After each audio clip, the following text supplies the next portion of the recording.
సర్వేభ్యః నమస్కారः. వేదవాణి కార్యక్రమానికి స్వాగతం, సుస్వాగతం.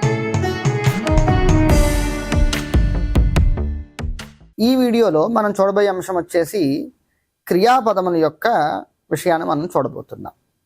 క్రియాపద పాఠం గురించి మనం కిందటి 2 వీడియోలను మనం విపులంగా అర్థం చేసుకున్నాం. కేవలము క్రియాపదం యొక్క స్వరూపం ఎలా ఉంటుందని చేయటం కోసం మీకు 2 వీడియోలు చేయడం జరిగింది. ఈ వీడియో చూసేవాళ్ళు ముందు 2 వీడియోలు చూడండి, తర్వాత ఈ వీడియో పూర్తిగా చూడండి. ఏ వీడియో కూడా మీరు స్కిప్ చేయొద్దు, పూర్తిగా చూడండి. 2xలోని 3xలో స్పీడ్ పెట్టేసి దయచేసి పెట్టద్దు.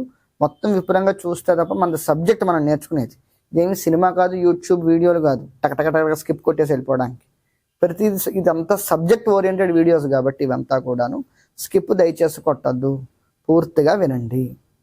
తర్వాత ఈ వీడియోలో క్రియాపదం యొక్క స్వరూపం మనం నేర్చుకునేటప్పుడు క్రియాపదం యొక్క కాలానుగుణముగా భూతకాల, భవిష్యత్ కాల, వర్తమాన కాలానుగుణంగా క్రియాపదం యొక్క స్వరూపాలు ఎలా ఉంటాయి అని తెలుసుకోబోతున్నాం. దాంట్లో భాగంగా మీకు వర్తమాన కాలము, భవిష్యత్ కాలము, భూతకాలము క్రియాపదాల యొక్క షార్ట్కట్ ఫార్ములాలు ముందు చెబుతాను. డైరెక్ట్గా క్రియాపదాల్లోకి తీసుకెళ్ళడం ముందు షార్ట్కట్ ఫార్ములాస్ చెప్తాను. ఆ ఫార్ములాస్ మనం పేపర్ మీద రాసుకోవాలి. మనం హెడ్డింగ్ పెట్టండి, క్రియాపదాలు అని, క్రియాపద పాఠం అని హెడ్డింగ్ పెట్టి వర్తమాన కాల అని హెడ్డింగ్ పెట్టుకోవాలి. వర్తమాన కాలం అనుకున్నాం కదా. క్రియాపదంలో ఎన్ని వచనాలు ఉంటాయి? 3 వచనాలు ఉంటాయి. ఏకవచనం, ద్వివచనం, బహువచనం. ఎన్ని పురుషులు ఉంటారు? ప్రథమ పురుష, మధ్యమ పురుష, ఉత్తమ పురుష కదా. మొత్తం వెరసి ఎన్ని? 9 కదా. ఇప్పుడు 9టికి షార్ట్కట్ ఫార్ములాలు చెప్తాను.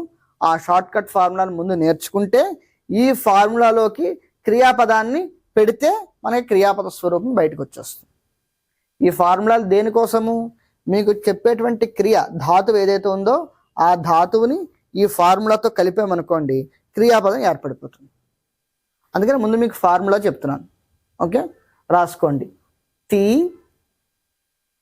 తహ అంతి.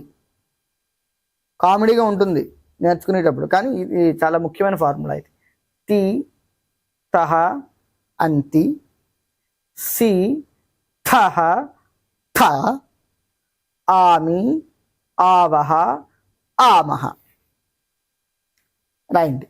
మీకు టాపిక్ డ్రైగా ఉంచకూడదు కాబట్టి కాస్త ఇంట్రెస్టింగ్గా చేయటం కోసము ఒక విషయం చెప్తున్నాను. అంటే విషయం ముందుగా చెప్తున్నాను. పఠ్ అనేటువంటి ఒక ధాతువు ఉంది సంస్కృతంలో. పఠ్ ధాతువు అంటే ఏమిటండి? Root word. దేనికి రూట్ వర్డ్? క్రియాపదం యొక్క అసలు స్వరూపాన్ని, ఫస్ట్ స్వరూపాన్ని, మదర్ స్వరూపాన్ని ధాతువు అని అంటాం మనం సంస్కృతంలో. దాన్ని రూట్ వర్డ్ అంటాం ఆంగ్లంలో. ఆ ధాతువులో పట్ అనేటువంటి ధాతువు చదువుట అని తెలుగులో ఎలా చెప్తున్నామో సంస్కృతంలో పట్ అంటే చదువుట అని అర్థం. ఇప్పుడు ఆ పట్ అనే దాన్ని వీటితో కలపాలి.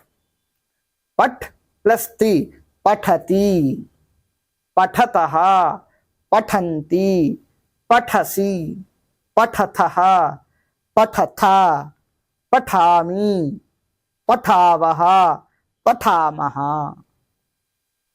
ఆ పట్టకి ఫార్ములాలు కలిపితే పఠ్ చదువుతున్నాడు, వాళ్ళిద్దరూ చదువుతున్నారు, వాళ్ళందరూ చదువుతున్నారు, నీవు చదువుతున్నావు, మీరిద్దరూ చదువుతున్నారు, మీరందరూ చదువుతున్నారు, నేను చదువుతున్నాను, మనమిద్దరం చదువుతున్నాము, మనమందరం చదువుతున్నామని ఒక ఫార్ములా, ఒక మొత్తం క్రియాపదం బయటకు వస్తుంది.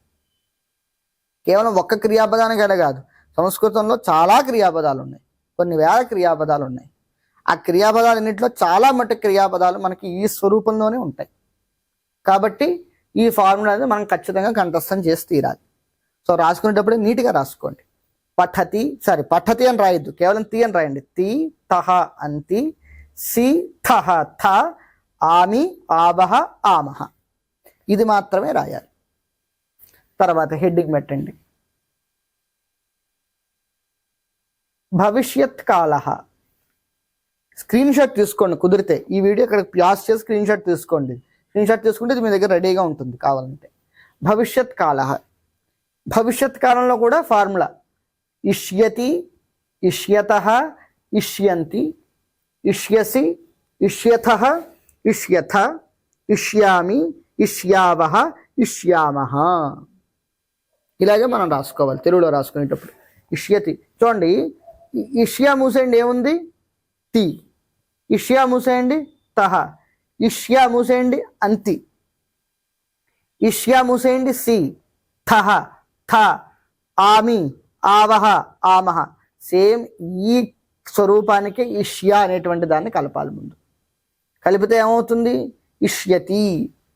తహకి ఇష్యా కలిపితే ఇష్యత, అంతికి ఇష్యా కలిపితే ఇష్యంతి, సికి ఇష్యా కలిపితే ఇష్యసి, తహకి ఇష్యా కలిపితే ఇష్యథ, థాకి ఇష్యా కలిపితే ఇష్యథ, ఆమికి ఇష్యా కలిపితే ఇష్యామి, ఆవహకి ఇష్యా కలిపితే ఇష్యావహ, ఆమహకి ఇష్యా కలిపితే ఇష్యామహ.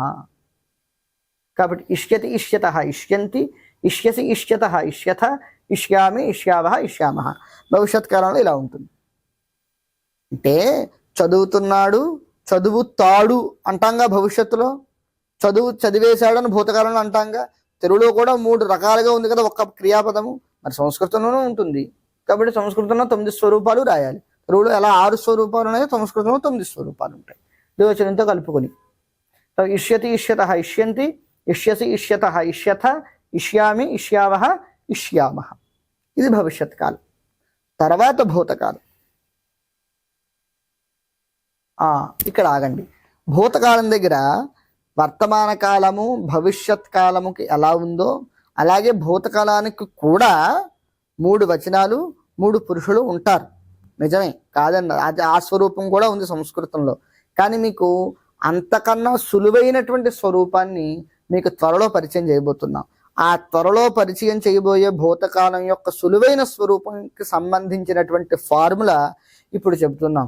ఈ ఫార్ములా మీకు కొత్త ఫార్ములా ఏం కాదు, ఆల్రెడీ తెలిసిన ఫార్ములాయే. మీకు ఒక వీడియోలో మీకు భవాన్ శబ్దం చెప్పాను, ఇంకో వీడియోలో భవతి శబ్దం చెప్పాను. ఒక వీడియోలోనే చెప్పినట్టున్నాను 2 శబ్దాలు కూడా. భవత్ శబ్దం పుల్లింగంలో భవాను, భవత్ శబ్దం స్త్రీలింగంలో భవతి అని ఉంటుంది. సో ఆ సంబంధించినటువంటి ఆ భవాన్ భవంతో భవంతః భవతి భవత్యో భవతీం అని పడింది, భవతి అది భవతీం కాదండి, భవతి. ఈ 0 తీసేయండి. భవతి భవత్యో భవత్యః. ఇది ఫార్ములా ఇలాగే ఉంటుంది. రాబోయేటువంటి ఉదాహరణ మీకు చెబుతాను. గతవాన్ అంటే వెళ్ళాడు, గతవాన్ గతవంతౌ గతవంతః, గతవతి గతవత్యౌ గతవత్యః, భవాన్ గతవాన్ భవంతౌ గతవంతౌ భవంతః గతవంతః, భవతి గతవతి భవత్యౌ గతవత్యో భవత్యః గతవత్యః. ఇది రాబోయే కాలంలో మీకు చెప్పేటువంటి భూతకాల స్వరూపాలకి ఫార్ములా. ఇవి ఎలా ఉందో అలాగే క్రియాపదాలు ఉంటాయి. కాబట్టి మీకు ఆ ఉద్దేశంతో మీకు చెబుతున్నాను. ఈ భవాన్ భవంతో భవంతః క్రియాపదాలు కాదండి, వీటి వలె అది ప్రొనౌన్సింగ్ అలాగే ఉంటుంది. దాని ఉచ్చారణ కూడా ఇవి ఎలా చేస్తామో అలాగే ఉండటం వల్ల మీకు గుర్తు కోసం పెట్టాను. మీరు ఏం రాస్తారు పక్కన, ఏకవచనం ద్వివచనం బహువచనం రాశారు కదా, ఇక్కడ పుల్లింగము స్త్రీలింగం అని పెట్టండి అంతే. సైడ్ హెడ్డింగ్ భవాన్ పక్కన పుల్లింగం అని పెట్టండి, భవతి పక్కన స్త్రీలింగం అని పెట్టండి అంతే. ఏకవచనం ద్వివచనం బహువచనం అని పెట్టండి. కాబట్టి ఇది ఇలా రాసేయండి. భూతకాల స్వరూప. ఈ రకమైన భూతకాలాలు 2 రకాలుగా మనం చెప్పుకోవచ్చు. వర్తమాన కాలము భవిష్యత్ కాలం ఎలా చెప్పామో భూతకాలానికి 9 రకాల ఫార్మ్స్ తోటి టేబుల్ వేసి చెప్పచ్చు మీకు. కానీ దానికన్నా సులువైంది ఈ విధానం. సో ఈ విధానంలో ఇంకా పురుష భేదంతో సంబంధం లేదు. పురుషుడా స్త్రీ అన్నది మాత్రమే సంబంధం. వాడు ఉత్తమ పురుష మధ్యమ పురుష ప్రథమ పురుషతో సంబంధం లేదు. ఇంకా వాడు ఎదుటివాడు పుల్లింగం అయితే, పుల్లింగం ఏకవచనం అయితే భవాన్ స్వరూపంగా గతవాన్, పుల్లింగం ద్వివచనం అయితే గతవంతో, పుల్లింగం బహువచనం అయితే గతవంతః. అదే పుల్లింగం స్త్రీలింగం అయితే అదే క్రియాపదం స్త్రీలింగం అయితే గతవతి గతవత్యో గతవత్యః అని ఉంటుంది. నేను భవిష్యత్తులో మీకు ఏదంటే ఎక్స్ప్లెయిన్ చేస్తాను. ప్రస్తుతం దానికి సంబంధించిన నోట్స్ మన దగ్గర రెడీగా పెట్టుకుంటే నెక్స్ట్ పాఠాలు చెప్పేటప్పుడు ఈ నోట్స్ చూస్తే మనకు అర్థమవుతుంది. ఇప్పుడు మీరేం కన్ఫ్యూజ్ అవ్వాల్సిన పని ఏమీ లేదు. కాబట్టి భూతకాల ప్రయోగం ఇదిలా బాక్స్ రాసుకోండి, స్క్రీన్ షాట్ తీసుకోండి. స్క్రీన్ షాట్ తీసుకుని ఈ బాక్స్ని మీరు నీట్గా పేపర్ మీద రాసుకోండి. కాబట్టి మనం ఎన్ని చూసాం, వర్తమాన కాలము తీతః అంతి సీతహత ఆమి ఆవహ ఆమహ, ఈ బాక్స్ రాయాలి. తర్వాత ఈ బాక్స్ కూడా రాసుకోవాలి. ఇష్యతి ఇష్యతః ఇష్యంతి, ఇష్యసి ఇష్యతః ఇష్యథ, ఇష్యామి ఇష్యావహ ఇష్యామహ, భవిష్యత్ కాలం అని పెట్టి. సో భూతకాలం అని పెట్టి భవాన్ భవంతో భవంతః భవతి భవత్యో భవత్యః, ఇక్కడ సున్నా మాత్రం పెట్టద్దు, ఇది తీసేయండి, భవతి అని మాత్రం ఉంచండి, భూతకాలం అని హెడ్డింగ్ పెట్టుకోండి. సో ఇది ఈ వీడియోలో మనం కాలాలు ఎలా ఉంటాయి, ఆ కాలాల్లో ఆ క్రియాపదాలు చెప్పడం కోసము మనకి సహాయపడేటువంటి ఫార్ములాస్ని ముందు మీకు ఇక్కడ చెప్పడం జరిగింది. ఈ ఫార్ములాస్ని మీరు రాయాలి. నెక్స్ట్ వీడియోలోగా ఈ ఫార్ములాస్ని మీరు కంఠస్థం చేయాలి. ఇది కంఠస్థం చేస్తే నెక్స్ట్ వీడియోలో మనం క్రియాపదం యొక్క స్వరూపాన్ని సంపూర్ణంగా చూడడానికి అవకాశం ఉంటుంది. జైతు సంస్కృతం, జైతు భారతం.